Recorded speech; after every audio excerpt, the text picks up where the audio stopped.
The Cabin in the Woods starts out like every other generic horror movie you've ever seen. 5 college friends head to a remote cabin for the weekend. There's the jock, the nerd, the stoner, the hot girl, and the virgin. Standard stuff, right? Wrong. While the group settles in, we see there's a control room underneath the cabin. Technicians are watching everything, placing bets and manipulating events from below.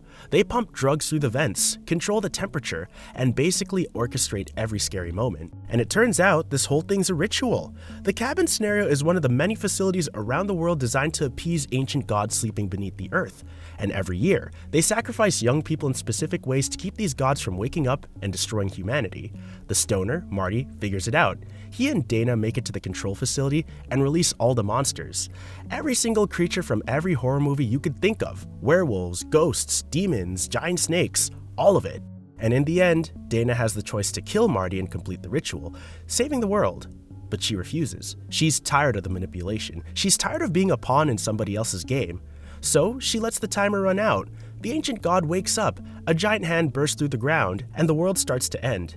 Dana and Marty sit there, sharing a joint, watching humanity's destruction begin. Yeah, the heroes don't save the world. They literally choose to end it instead. Triangle follows Jess, a single mom who goes on a yacht trip with friends. A storm hits, and they end up boarding a mysterious abandoned cruise ship called the Aeolus. Seems like salvation, right? Yeah, not even close. Once on board, they find the ship completely empty. But then they start finding disturbing things, blood trails, dead bodies, and worst of all, they keep seeing another version of Jess wearing different clothes, killing them off one by one. What's happening is Jess is stuck in a time loop. Every time the group boards a ship, a previous version of Jess is already there, trying to survive by killing the new arrivals. She thinks if she kills everyone and goes back, she can escape and save her son. And here's the twist. Jess's son is already dead. He died in a car accident that she caused. The entire loop is her punishment. She's trapped reliving this nightmare over and over again, never able to save him, never able to escape. And by the end, we see Jess back at the beginning, approaching her car to start the whole cycle yet again. She sees dozens of dead seagulls piled up near the pier, each one representing a previous loop. She's been doing this hundreds, maybe thousands of times. The movie ends exactly where it began, and you realize she's never getting out of it. Ever. Man, that's some next level Greek mythology level punishment right there. Father and son coroners, Tommy and Austin, receive the body of an unidentified woman found buried in somebody's basement. She looks perfectly preserved, like she died hours ago, but the autopsy reveals something incredibly wrong. Her internal organs are burnt. Her tongue has been cut out. There are strange symbols carved into her skin from the inside.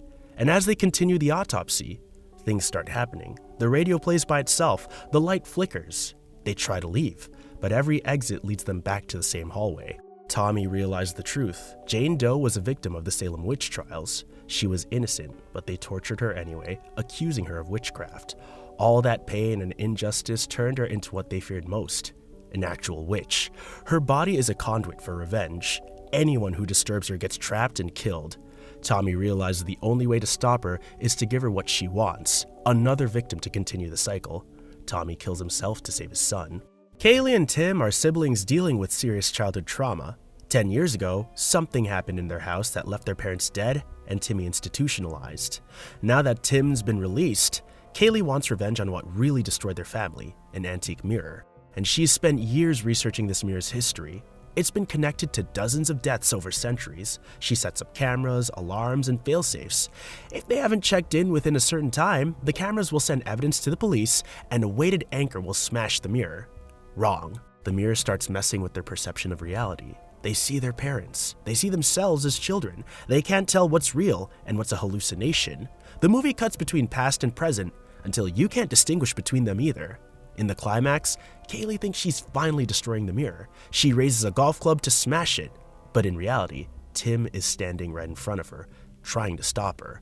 She accidentally kills him instead. The anchor drops, but Tim had already deactivated it because the mirror made him think Kaylee was in danger. The police arrive and find Kaylee covered in her brother's blood, standing next to the intact mirror. She gets arrested for murder. The mirror survives, and in the final shot, we see it being put up for auction yet again, ready to destroy another family. And evil wins completely. the heroes never stood a chance. A mysterious stranger arrives in a small Korean village, and people start getting sick. They develop rashes, go violently insane, and murder their own families. Jong-woo is a bumbling police officer trying to figure out what's happening. Everybody blames the Japanese stranger living in the mountains. Jong-woo's daughter gets infected, and he becomes desperate to save her. A mysterious woman in white appears, telling Jong-woo to wait until the rooster crows 3 times before going home. If he goes home too early, his daughter will die. And meanwhile, a shaman performs an elaborate exorcism on Jong-woo's daughter. Jong-woo eventually interrupts it, believing the shaman is making things worse. And here's where it gets complicated. The movie never tells you who's actually evil. Is it the stranger? Is it the woman in white? Is it the shaman? In the end, Jong-woo doesn't wait. He rushes home before the 3rd crow. And when he arrives, his daughter has killed the entire family. The woman in white was telling the truth, and by not trusting her, he doomed everybody. Or did he? The final scene shows the stranger burning photos of all the victims, suggesting he was the evil one all along. But then, why did the woman in white's warning matter? The movie ends without any answers. No one is clearly good or evil. Everyone makes mistakes, and an entire family is dead because of fear, superstition, and mistrust. Yeah, good luck trying to figure that one out. The Witch takes place in 1630s New England. A Puritan family is banished from their plantation and forced to live on the edge of a forest. Things immediately start going wrong. Their baby son disappears while the eldest daughter, Thomasin, is watching him.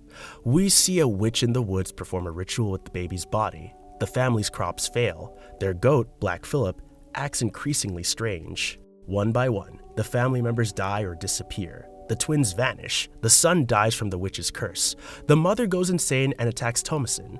The father gets killed by Black Phillip, who's revealed to be the devil in disguise. Thomasin is left alone, accused of being a witch by her dying mother. She has nothing left. Her family's dead, her faith has brought only suffering, and she's about to starve in the wilderness. Black Phillip speaks to her. He offers her a choice: die alone in misery, or sign this book and live deliciously. And Thomasin signs it. In the final scene, she walks naked into the forest and finds a coven of witches dancing around a fire, levitating in ecstasy. She joins them, rising into the air, finally free from her oppressive life. The movie doesn't present this as a defeat. It's almost a liberation. She chooses evil because goodness brought her nothing but pain and loss. And in that moment, you almost understand why. And that's what makes it so disturbing. You're watching someone's corruption, and part of you thinks, yeah, I completely get it. Steven is a successful cardiovascular surgeon with a perfect life, beautiful wife, 2 great kids, nice house. Everything goes well until he befriends Martin, a teenage boy whose father died on Steven's operating table. Martin starts inserting himself into Steven's life. Then the horror begins. Steven's son suddenly can't walk. His legs just stop working. Then he stops eating. Then his daughter develops the same symptoms. Martin then reveals the truth. This is revenge. Steven killed Martin's father through negligence during surgery. So now, Steven must kill a member of his own family. One of them has to die, or all 3 will die. Those are the rules. Steven tries everything. He kidnaps Martin. He tries to kill Martin's mother. Nothing's working. The curse continues, and his children are slowly dying. In the end, Steven finally makes his choice, the only fair way he could think of. He puts bags over his family's heads, spins around with a rifle, and fires blindly. His son dies. Immediately, his wife and daughter recover. The curse is lifted, but the family's shattered. And at the final scene, they sit at dinner, unable to look at each other, destroyed by what they've been through. Nobody wins. Everyone loses something, and the movie never explains how any of it works. It just does. That's the most terrifying part. There's no logic, no way to fight back, just arbitrary punishment and impossible choices.